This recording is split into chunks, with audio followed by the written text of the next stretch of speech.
What is up, everybody? Matt here, back again with another video to take a closer look at a particular album. Today we're going to be taking a closer look at the Moody Blues classic, Days of Future Past. It was released in 1967 on the Durham label. The idea behind it is that it's a concept album about the cyclical nature of life, and in order to illustrate that, the band uses the concept of an average day. All the orchestral pieces are performed by the London Festival Orchestra. However, they only play with the band themselves on Nights in White Satin. Everything else, they just provide the little in-between pieces. This is definitely a progressive rock prototype album, and you can definitely see the influence on later progressive rock bands. In 1978, they had to remix this album and then re-release it again because the original master tape that it was recorded on had deteriorated so much that they needed to save it. All of the music in this piece was done by the Moody Blues, with Peter Knight serving as the orchestral director for the piece. The album itself is separated into 7 sections of the day: the pre-dawn, dawn, morning, and lunch on side A, and the afternoon, evening, and night on side B.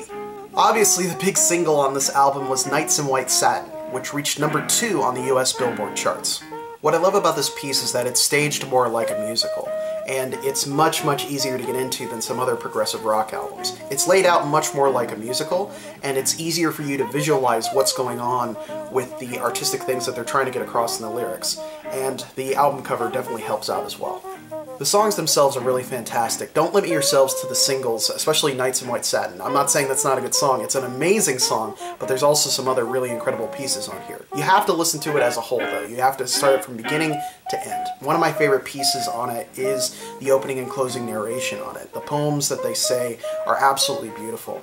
And it was one of the things I was not expecting such beauty from an album. I picked this up in the dollar bin when I first started collecting vinyl, and it's an incredible piece, and one that I'm very happy I took the time to listen to, because it's just wonderfully, beautifully written, and it's just almost like a piece of art. You almost want to print off the sound wave of this and hang it on your wall, because it's just so incredibly well done and well made.